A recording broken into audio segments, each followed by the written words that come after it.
형제와 여러분 안녕하세요. 오늘은 2월 29일 수요일 창조주 하나님의 놀라운 계획이라는 제목으로 시편 139편 13절부터 24절까지를 묵상합니다. 13절 주께서 내 내장을 지으시며 나의 모태에서 나를 만드셨나이다. 시편을 쓴 다윗이 인생의 여러 가지 위기 가운데 특별히 자기 자아상이 너무 이제 문제와 환경이 짓누르고 너무너무 크면요.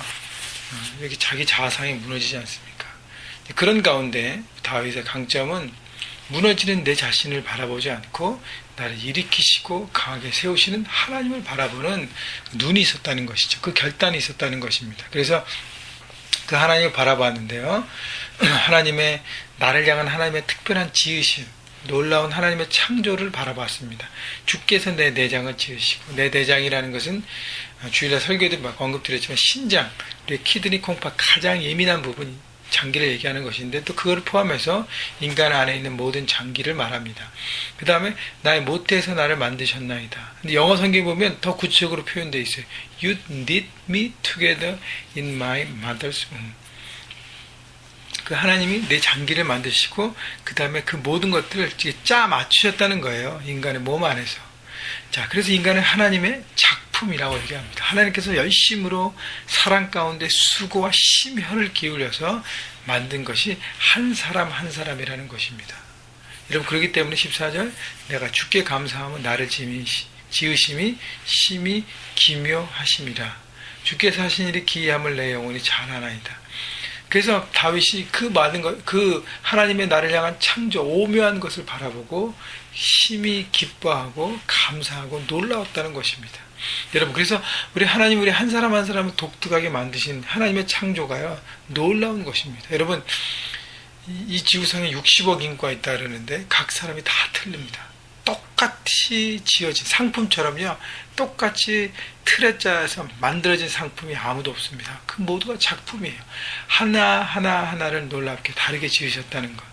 여러분, 그래서 내 자신을 바라보며 하나님 앞에 감사하셔야 합니다. 오늘 여러분 말씀을 들으시면서 여러분 자신을 바라보고 감사하십시오. 그 감사는요, 내 모습과 현재 내 처한 상황과 내가 이룬 것, 이런 것을 바라보고 감사하는 것이 아니에요. 나 자체를 바라보고 나를 지으신 하나님을 바라보고 있는 모습 그대로 하나님 앞에 나아가면서 기뻐하고 감사하는 것입니다. 하나님은요, 우리 자체가 하나님의 최고의 가치가 있는 것이지 우리가 뭘 이루어서 뭔가를 크게 해서 그렇게 해서 하나님 앞에 기뻐하는 존재가 아니라는 것입니다. 여러분, 그래서요, 있는 모습 그대로 주님 앞에 나가면서 기뻐하십시오. 15절 내가 은밀한 데서 지음을 받고 땅의 깊은 곳에서 기이하게 지음을 받은 때에 나의 형체가 주의 앞에 숨겨지지 못하였나이다. 자, 그래서 하나님이 나를 모든 걸 지으셨기 때문에 내가 하나님 앞에 숨길 수 있는 부분이 없다는 거예요. 많은 사람들이 하나님 앞에서 자기 생각과 마음과 모든 것을 이렇게 숨기고 감추고 그러면서 예배하고 포장된 모습으로 나가는데 그렇게 해서는 하나님의 은혜를 받을 수 없습니다. 있는 모습 그대로 그분이 다 아시기 때문에 있는 모습 그대로 나가야 된다는 것입니다. 그래야 하나님의 은혜가 우리 삶 가운데 흘러내려지는 것입니다. 16절 내 형질이 이루어지기 전에 주의 눈이 보셨으며 나를 위하여 정한 날이 하루도 되기 전에 주의 책에 다 기록됐나이다. 조금 어렵게 이해될 수 있지만 내 모습이 다 만들어지기 전에 이미 하나님은 우리를 계획하셨다는 것이죠. 자, 하나님의 영원하심으로 이 모든 것을 이해해 보십시다. 하나님은 우리처럼 한계가 있는 분이 아니고 영원한 분이기 때문에 하나님께서 이미 계획하시고 그 다음 우리를 만드시고 우리를 세우시고 인도하시는 것. 여러분, 그렇기 때문에 17절 보면 하나님은 주의 생각이 어찌 내게 그리 보배로우신지요. 주의 생각이 내게 어찌 그리 보배로우신지. 주의 생각이라는 것은 우리 한 사람 한 사람 향한 하나님의 생각이라는 거예요. 돌아보면 하나님이 우리를 창조하셔서 만드셨어요. 근데 인간이 죄악을 선택하며 죄를 물들었잖아요. 그래서 죄 때문에 죽을 수밖에 없어지지 않았습니까? 그래서 하나님은 구원하십니다. 부르셨어요. 그 다음에 구원을 받은 하나님의 자녀가 되게 한 다음에 그 다음에 어떻게 해요? 사명을 주십니다. 하나님의 뜻대로 살아갈 수 있는 사명. 바로 그것이 아담에게 처음 창조해서 주셨던 하나님의 사명과 똑같은 그 의미라는 것입니다. 그래서 하나님은 나를 향한 이런 하나님의 놀라운 생각과 계획이 참으로 크다는 것이죠. 여러분, 한 사람 한 사람도 의미 없는 존재가 없다는 것이에요. 여러분, 나는 의미 없는 존재야. 나는 쓸모없어. 라고 생각하지 말라는 것입니다. 그것은요, 마귀가 주는 생각이에요. 하나님 우리에게 존귀하게 여기시고, 우리 한 사람 한 사람과 동행하며 하나님의 놀라운 일을 우리를 통해서 하기를 기대하십니다. 여러분, 그 마음을 가지시고 여전히 하나님과 함께 거하는 삶으로 여러분 생각하시고, 오늘 삶의 현장에서도요, 하나님 나를 통해서 이루시기를 원하시는 부분이 있지 라고 생각하고 성실하게 그 일들을 감당하시고, 또 우리 학생들의 캠퍼스도 열심히 공부하면서 하나님의 뜻을 이루어드리는 인생이 되기를 주님의 이름으로 축원합니다. 19절부터 두 번째 마지막 부분은 10편 139편의 마지막 부분인데요. 악인에 대한 심판을 얘기합니다. 하나님의 주께서 반드시 악인을 죽이시리이다. 피 흘리기를 즐기는 자들아 나를 떠날지어다.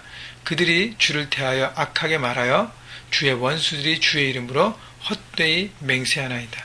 하나님이 악인에 대한 심판을 간구합니다. 왜냐하면 다윗이 어떤 그 개인적인 감정과 이런 것 때문에, 물론 인간이기 때문에 자기가 믿는 하나님을 대적하는 사람들에 대한 어떤 어려운 마음이 있죠. 근데 원수 갚는 것은 하나님 앞에 있기 때문에 자기의 어떤 인간적인 감정을 다 내려놓습니다.